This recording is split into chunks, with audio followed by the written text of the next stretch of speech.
Hello everyone, this is CJ with Cyclotron. Well, here I am at the Suzuki demo event here in Kansas City. It's July 8th, 2022. Just out of my COVID quarantine period after having it for the first time. Kind of knocked me on my butt for a few weeks, so time to shake it off and get some riding experience on these new bikes under my belt. Got a really great selection. They're rolling all the different models off their truck. I really like this GSX S1000 GT. It's basically the sport touring version of my Katana with a more sensible 5-gallon fuel tank, more comfortable seats, and a hard bag option for touring. Lots to choose from here. So let's see here. I'm going to go for something different. I'm going to go for the 2022 Hayabusa.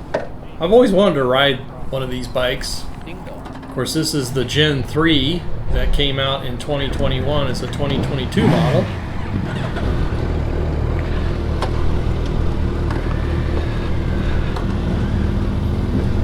So off we go here in a bit. They've limited the ride to about a dozen riders. The guy in front of me seems to be having trouble here. Not sure what the deal is there. You run into this on demo rides where you get people that may not have that much riding experience. So yeah, looks like you can't get it started here. Just move on ahead here. So Suzuki's made a lot of changes with this new Gen 3 Hayabusa. A lot of the refinements are for more power in the low to mid range. They've certainly updated the looks. Here's a shot from my wife's camera as I take off. Back to my helmet cam here.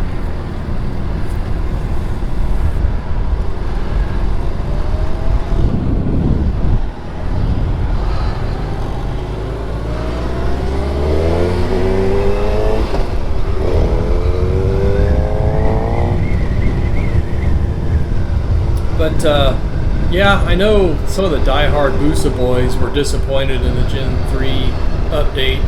They were looking for more pure top-end power and speed. But I think Suzuki's probably got it right with this Gen 3 set of choices that they've made.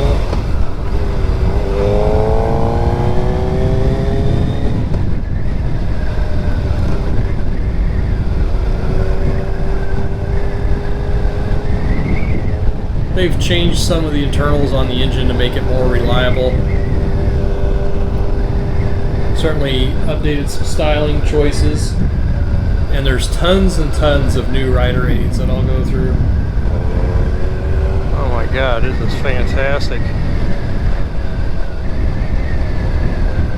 Oh man, this bike is awesome.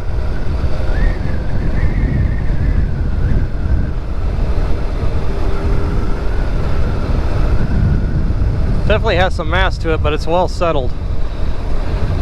Very smooth.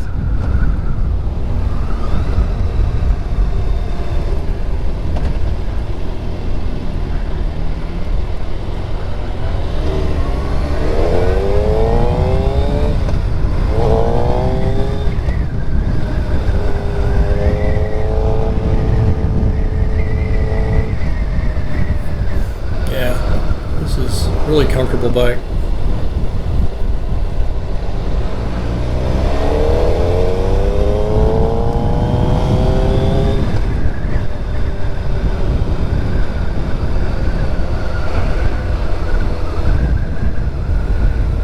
So this bike weighs 582 pounds wet, has a 5.3 gallon fuel capacity. Fuel consumption is approximately 35 miles per gallon, so that gives you a maximum fuel range of 185 miles, which is consistent for a bike that some people tour on.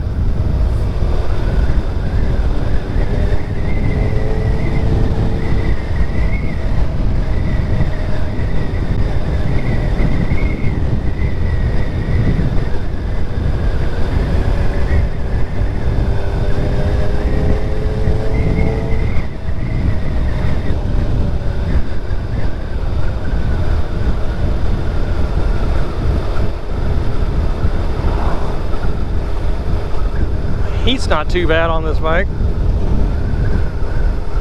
I heard the ZX14R Kawasaki produces a lot of heat.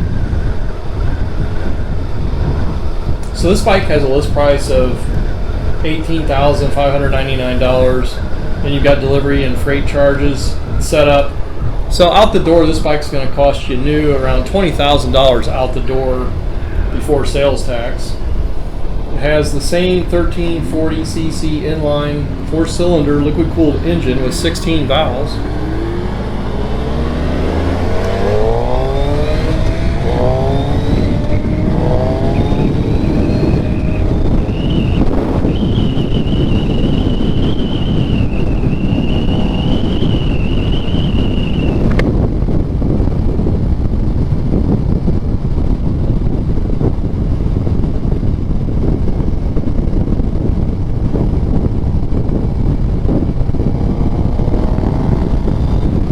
This thing's fast.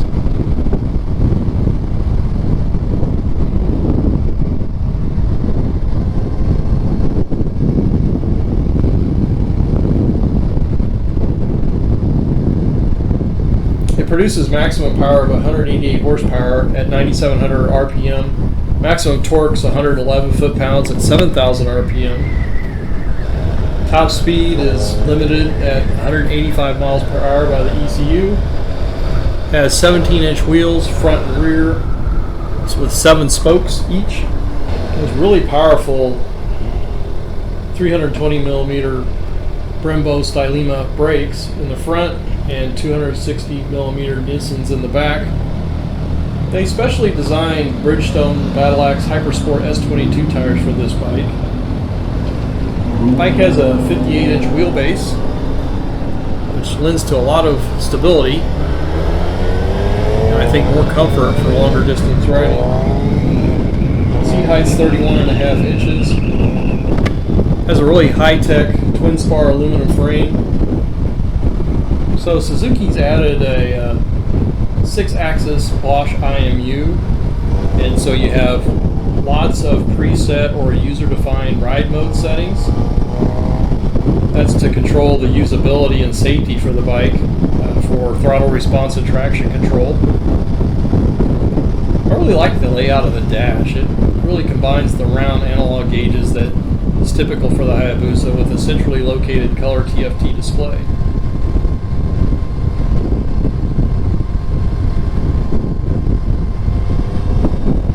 Let's see what else. They've redesigned the slipper clutch to result in a lighter clutch pull.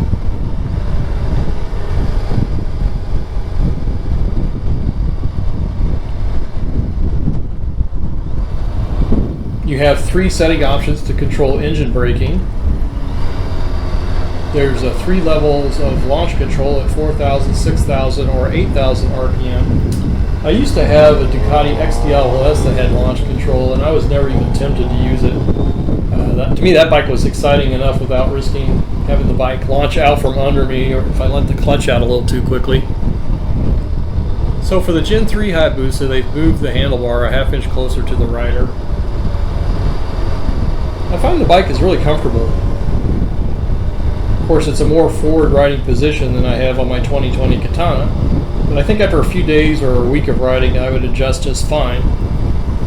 Most people seem to think that a cruiser is the most comfortable riding position, but I think there's generally too much weight distributed to the lower back on a cruiser. I think sport bikes are rather comfortable by shifting some of your weight to your wrists and forearms as long as your rear pegs aren't too high or too far back. I'm 6 foot tall and this bike fits me just fine. I know a lot of taller riders plus 6 foot riders like the Hayabusa just because of the way it's laid out.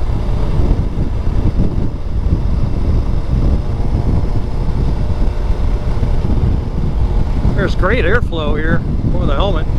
Way better than my Street Glide. I know a lot of people who'd buy this bike would do an exhaust system update. I think I'd leave it stock. I mean, it comes with a pretty expensive 3 catalytic converter exhaust system as it is. I think the really pleasurable thing about this bike is how smooth and refined it is. This refinement can certainly lead to a suppression of sensation of speed, I think you could easily find yourself going over 100 miles per hour on this bike. Really, if you're not paying attention or if you're just not careful. Maybe that's why Suzuki added a feature where you can not only have cruise control between 20 and 120 miles an hour, but you can also set the upper limit of speed. This bike's so powerful yet smooth with excellent acceleration, braking, and handling. It reminds me of driving my Porsche Boxster S, where you can easily find yourself going much faster than you realize in just a few seconds.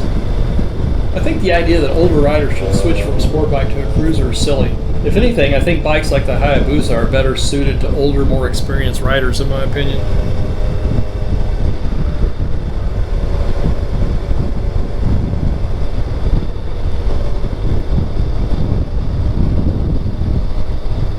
Supposedly this bike's selling really well despite some of the naysayers who just wanted maximum top speed and acceleration instead of improvements to overall rideability, safety, and looks. My favorite of the 2023 colors is the Thunder Gray with red accents. I think I like it even better than the silver and red accent version that I'm riding here on the 2022.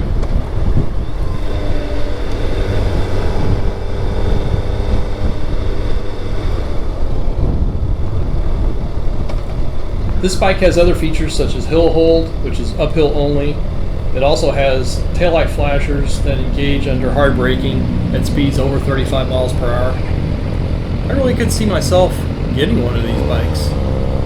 I recently sold my Street Glide Special. I actually love that bike, and it's excellent for long distance touring, as you would expect. It's a touring bike.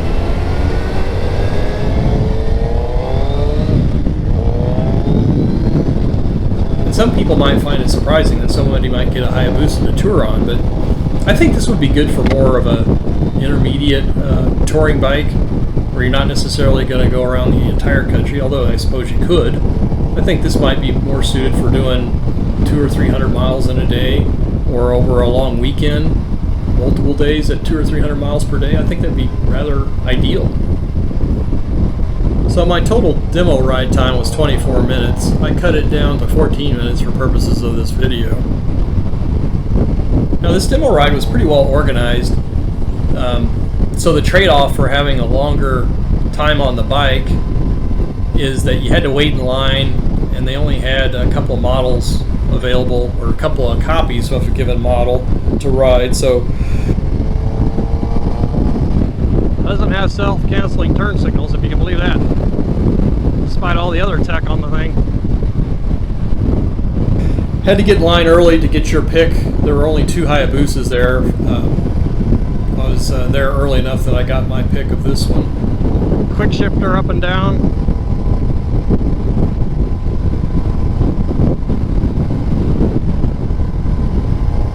And there was no way to sign up early. If they only opened up the sign-ups at certain times of the day for the next group of rides. So it wasn't quite the freewheeling get on and off multiple bikes throughout the day as I've experienced with other demo rides, say my Indian demo days from a couple of years ago. But I enjoyed this. I thought it was well organized.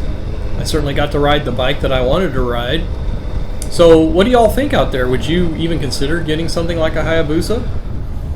You know, it sort of reminds me that there's bikes that are inherently great, but there's a stigma attached to them in some fashion. So I think there's a stigma with Hayabusa, you know, the image of the extended swing arm and the rider with cargo shorts and flip-flops and no helmet, kind of the squid-like image. Certainly a lot of people enjoy their Harleys in spite of many of the fanboys who support Harley-Davidson exclusively over other brands of motorcycles. But to me, it's about the bike and about the riding experience. And if you enjoy the bike, go for it. So please let me know what you think in the comments section. I appreciate you all watching. If you haven't subscribed already, please do so to support the channel and future videos. Thanks very much.